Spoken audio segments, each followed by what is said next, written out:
We said Utah, they'll go to the uneven bars in this rotation. Oklahoma, they are on the vault, and it's almost the same score after one. Wait, it is the exact same score after one. Just what we had hoped we would see, a 49.45 for both teams. Every routine critical.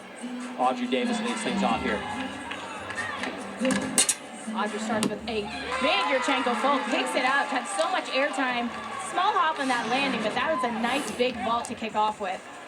Round off onto the board, back handspring onto the table. We see it in slow motion. We get to see those leg separations that are ever so slight that the judges can't see. So we're going to see how well they score that. Maybe they didn't catch it, but I don't know, John. I think slow motion kind of helps us. Yeah. Now our first look at the Olympian from Great Britain, Emily Morgan. She is a freshman. Talked to her yesterday as well. What a great personality. Just super bubbly, super excited to be here in the United States and doing college gymnastics. Starts on the low bar. Shaposh. To immediate working a beautiful. That is like a pack salto with a full twist between the bars.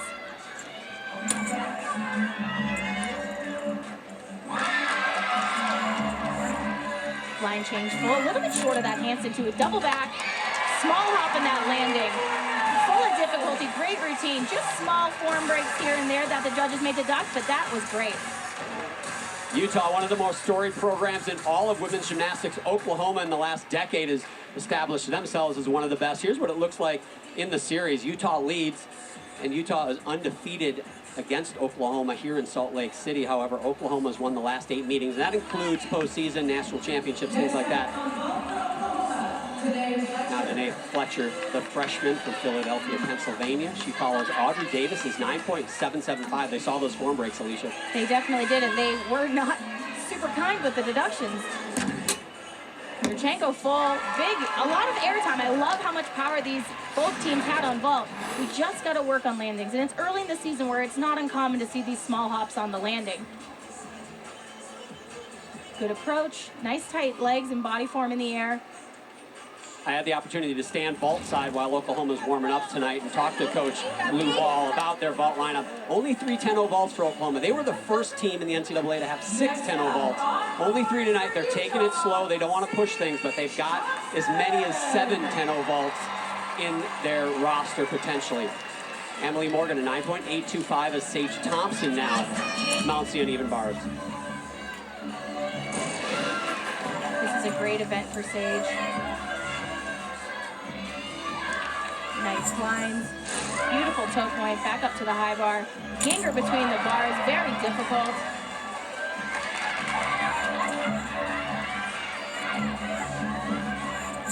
Double layout dismount, and she nails it.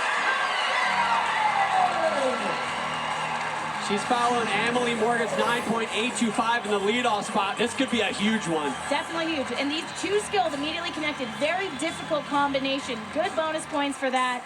Finished the routine with a beautiful double layout. Alicia, I didn't see a whole lot of deductions. Great handstands, good form, stuck the dismount. Judges don't like to throw 10s for the second gymnast up. If you think they can do it, it'll be interesting to find out here in a moment. They make them work for it, and they don't want to seem too easy to throw in those 10.0s right out the gate. So I understand the hesitation to not wanting to give the score. Now Oklahoma needs to pick it up. Renee Fletcher at 9.8 in the second spot. This is Sheridan Ramsey. Big Yurchenko full with hitting the table at the front side. We're almost where the curve starts to happen. A lot of airtime. Small kick of the leg at the landing, but very good vault. Tomorrow it's an ACC Hoops matchup over on ABC at 2 Eastern Time. It's the number 8 Duke Blue Devils hosting NC State Wolfpack. As always, you can watch all the action live on the ESPN app. So 2 career high scores to start off things for Utah bars. A 9.825 for Emily Morgan, a 9.925 for Sage Thompson, and it only gets better. Here we go with junior Abby Paulson. Shaposh. Pack salto.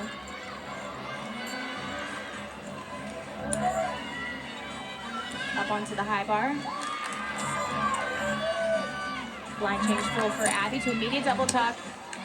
Small hop on that landing. Nice, clean routine. Won't score as high as stage, but definitely will not get hit too hard for any form deductions. The connection, giving her bonus points. Immediate double back. Just Head coach Tom Farden, he's been the head coach at Utah for 7 seasons. This is his 3rd year as head coach alone. He was co-head coach for a few years there with Megan Marsden. And now he has taken the reins. Certainly learned from the Marsdens over the years on how to steer this program. It is certainly a storied tradition. Now back over to vault. This is where Oklahoma needs to put up some big numbers. The next 3 are their 10-0 vaults. They have yet to break a 9-9. Sheridan Ramsey put up a 9.825. That's a good score, but this meet's going to take 9-9 pluses to win.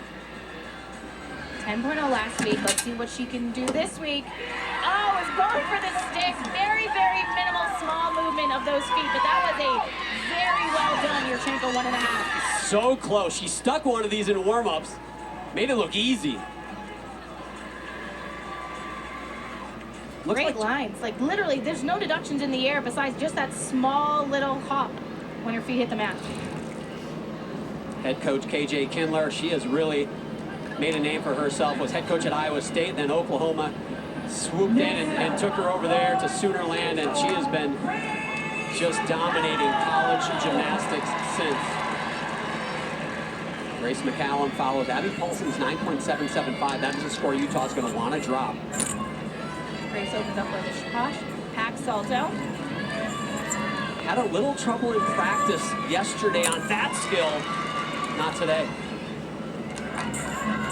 Possibly short on that handstand. Full twisting double tuck. Just a little too much power coming off the bar. She did have to move her feet on that landing. But it is an adjustment going from elite gymnastics to NCAA gymnastics. So Grace is trying to navigate those changes. Great transition from low to high. The dismount, she built her momentum with the Giants. Kicked it out. She knew she had time. It was just too soon. It's funny, I talked to Tom Farden yesterday about bars and Grace and how she used to do a routine with 10 really difficult skills, and they don't have to do as many, but they have to do it perfect. And it's such a different mindset that these elite athletes have to adjust to. Kat Levasseur, a 9.95. Here's Allie Stern. Allie also got a 10 last week. Yurchenko 1.5. Oh! Landed with some straight knees, which is, I'm glad she's walking okay after that, because that can be a little bit painful. She was trying to anticipate that landing, was looking for the stick, and it opened up too soon, unfortunately. It was just a tiny bit under-rotated. It always feels like the under-rotated vaults. A step on an under-rotation seems like the judges hit you harder than an over-rotation. Yes, definitely, because the vault wasn't completed. When it's over-rotation, it shows that there's more power, whereas under-rotating, they'll get a bigger deduction from the judges. Oklahoma's got 1 vault left. That is Jordan Bowers. 2 to go for Utah on bars. This is Crystal Issa following Grace McCallum's 9.875. Utah hoping to drop, again, Abby Paulson's 9.775. Big ray opening up. Bail handstand, small form break, keeps it together and the momentum of the routine going. Beautiful blind change full. Double layup. Oh, ready for that landing. Digging the toes in.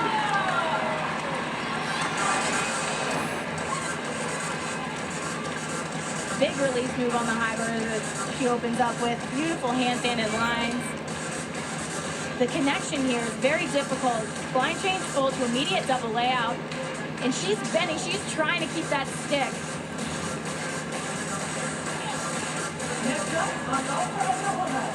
Back over to vault, last vaulter to go, Jordan Bowers.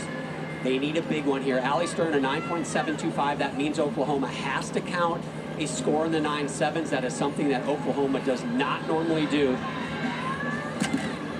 Jordan had trouble in this last week, but kept it on her feet this week. Small minimal movement of those feet, but definitely an improvement from last week's showing. I watched her warm this up, and it looked like she was trying to finesse it into the mat and try to stick too much. A little short there, but really good. Team loved it. I think the stress of falling in a prior meet plays with your mind, so I'm glad she could keep it on her feet and have a better showing. KJ Kindler talked about how that fall for a freshman in the first meet was a good lesson to learn how to handle adversity and come back, and clearly she did that today. Now, the NCAA champion on this event from 2021, Miley O'Keefe. Again, the low score right now for Utah at 9.775. They will drop that if Miley can score higher. She is capable of scoring a lot higher, capable of a 10 on this event. Miley's a former elite, had a great career, national team member. A little bit short on that pack salto, causing her shoulders and hips to get closer to the bar as she glided out for her hip. The judges will hit her with a small deduction for that.